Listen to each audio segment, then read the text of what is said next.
Hindi na bago sa amin ang kanhada na alibugang anak o kung tawagin natin ang mapagmahal na ama, no? Ang maawayng ama, no? At kung tawagin din po natin, no? Ay ang nagtutuwid-tuwiran na anak, no? So, bahagi ho ito ng kwento. Una, no, makita natin na alin. Ano ba yung kasalanan noong bunsong anak? No? Bahagi ho kung tusin na alin ay yung pagkadapastaka. No? Ano yung kanyang pagkadapastaka? Ginawa niya yung kanyang ari-arian. Ang kanyang mana. Yung mana, kaya ang tawag natin ay mana. Habang buhay pa yung magulang, eh, pera ng magulang yan. So bahagi mo yun. Hindi mo dapat pinukuha yung mamanahin mo habang buhay pa ang mga magulang mo.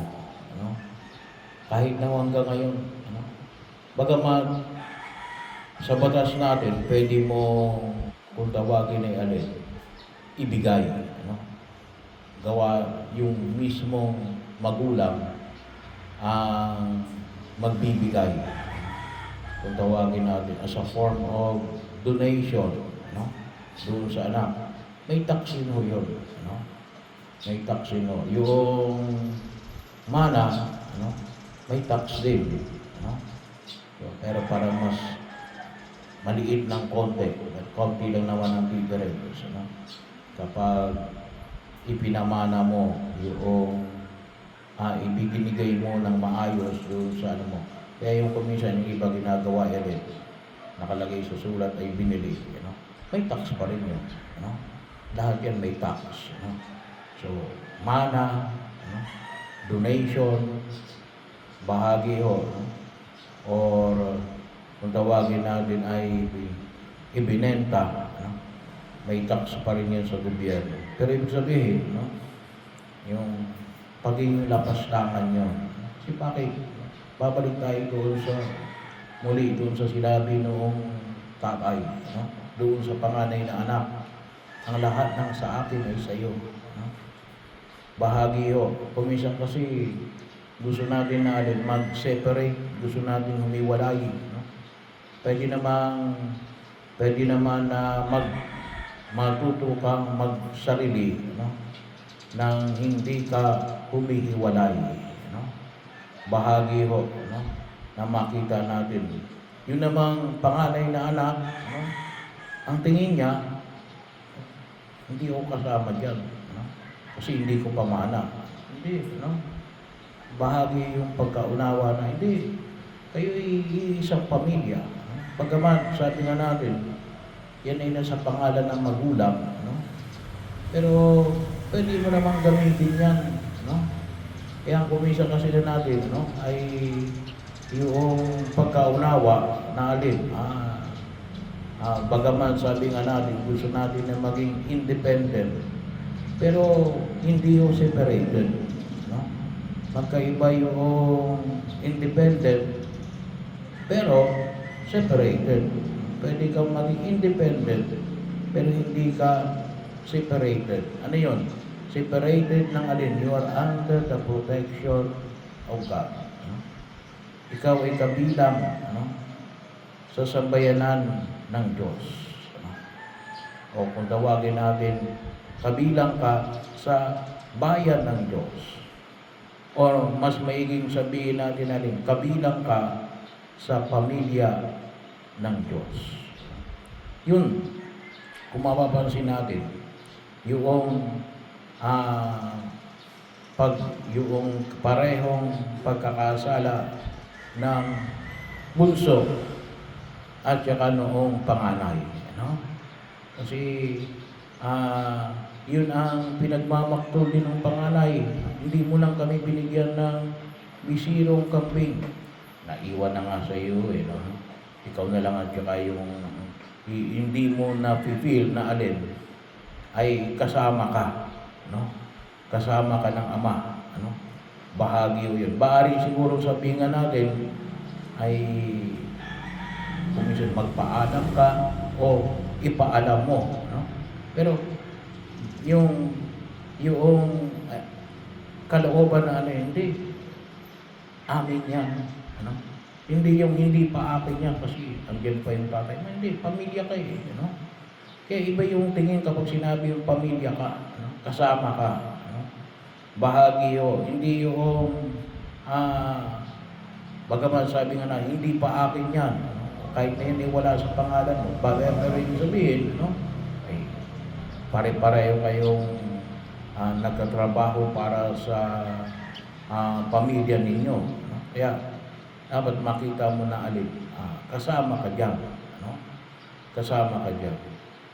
Kaya maliwanag rin kumisan, ano, yung isa sa mga nakita natin dito na alin, yung pagsiseparate noong bunsong anak ay alin, nagdulot ng kung tawagin natin ay hindi kalugod-lugod na katatayuan, no?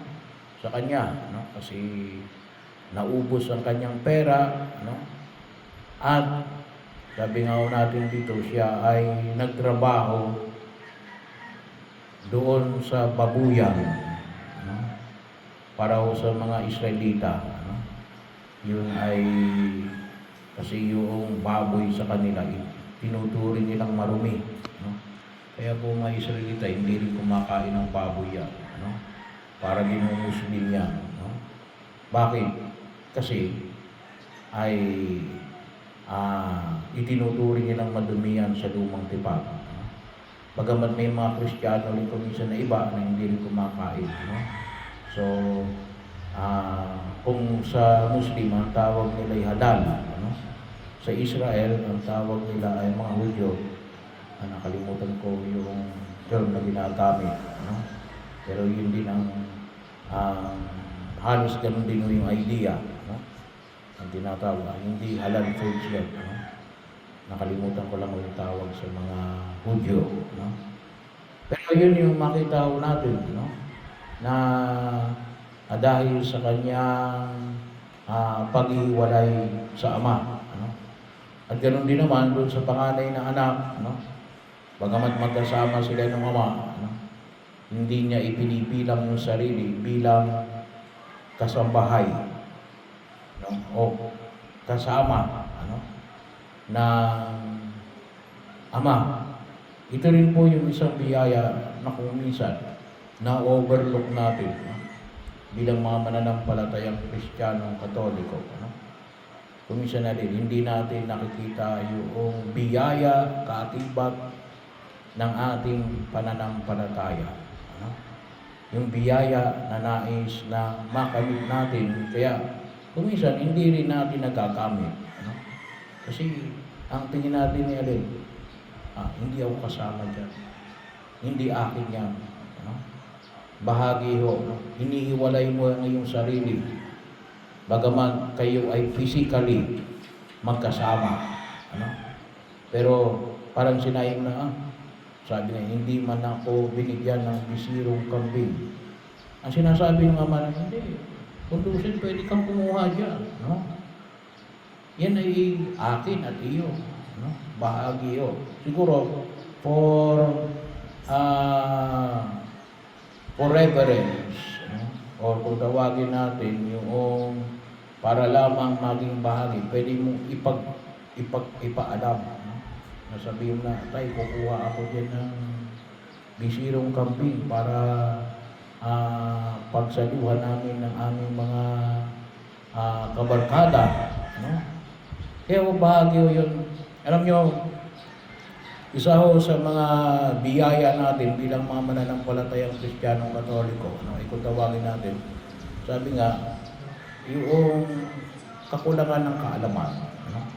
Kaya ito rin yung nais sa bigyan pansin ng synodality, synod on synodality, no? Bahagi ho ito, isa ho itong aspeto maging sa bahagi ng ating diocese o maging sa national level, no? Na alin? Na napakaraming biyaya ng ating pananampalataya, ano, na hindi natin nagagamit, gawa ng alin? Walang kamalayan. Ano? Hindi natin alam. Ano? Sabi nga, you cannot you cannot manage what you cannot measure. No? Paano mo magagamit yan? No? Kung minsan makita na yung mga sakristan, no? Kapag kasi nagluluto yung mga yan, no? Kung minsan. Abay, yung kaldero, ginagawang prituhan. Ano? Pwede naman kung tutusin. Ano? Kaya lang, ano? Yung talagang prituhan, ay yung talagang prituhan. No?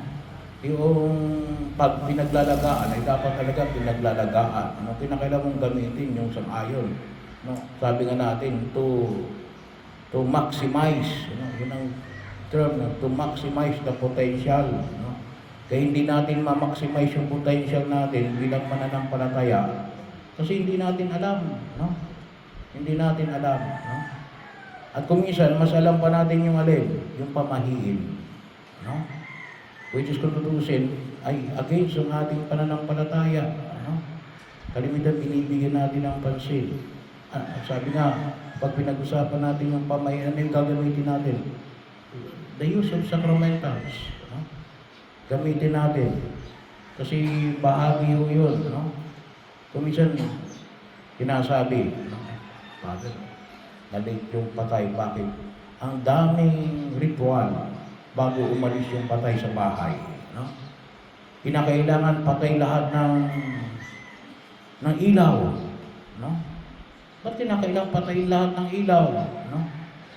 Ang kaisipan nila, kasi pag hindi daw masama yung mangyayari, ay ibig sabihin, we are nagpapadala tayo sa kung tawagin natin ay takot na walang basihan. Ano? Takot na walang basihan. Ano yung pwede natin gawin? Halimbawa, mayroong namatay, no? Doon sa bahay. At pagkatapos ng ilibing, kumuha kayo ng holy water. No? Magdasal kayo, wisikan ninyo yung pinaglagakan ng patay. No? Which is, kung tutusin, ay bahagi paggamit ng ating sakramental at bahagi ng ating pananampalataya. No? Bahagi o yun na kung saan makita ho natin. No? So, kinakailan nakaayos doon. Kasi bakit? Hindi natin napapasin. Mas pinaniniwalaan pa natin yung basihan na alin. Walang takot. And, kung tutusin, separated from faith. Na kung tutusin din naman ay alin. Sabi nga ho natin, kapag hindi kasi natin maintindihan yan, ginagawa natin, at wala sa bahagi ng ating pananampalataya, ano ibig? That is against the first commandment. Ano? Idolatry. Ano? Mas natatakot tayo sa pamahiin kaysa sa Diyos. No? So bahagi ho na kung saan huwag natin kalimutan. Ano? Kaya nga yung sinasabi ng iba ko minsan, ano, yung mga tinuturing ng mga Diyos-Diyos, at isa ho yan, ano, yung pamamahiin natin, ano. Sabi ko nga, kapag hindi natin makita yan, baka hindi natin namamalayan natin. It is a subtle attacks against our faith. Isang sample din ay halimbawa, pagpuputol ng rosaryo, nabanggit ko na ho yun, ano. Sabi ko, ba't yung pinuputol ng rosaryo, ano? Takot yan ng demonyo. No? Bahagi ho yun. No? Ay, tapos puputulin ninyo yung rosaryo. Gamit natin, itinuturing natin banal. No? Huwag pinutol mo na yan, ay hindi mo na masasabing rosaryo yan. No? O buksan ako, naputol yung rosaryo. Pero, kaya nga, pinadadala ninyo kasama ng patay. No? Pagkatapos puputulin ninyo. No? So, maliit na bagay. No? Pero, may connection. Baka hindi natin namamalayan, sineseparate natin yung ating sarili. No, katulad ng panganay na anak at ng bunsong anak, no?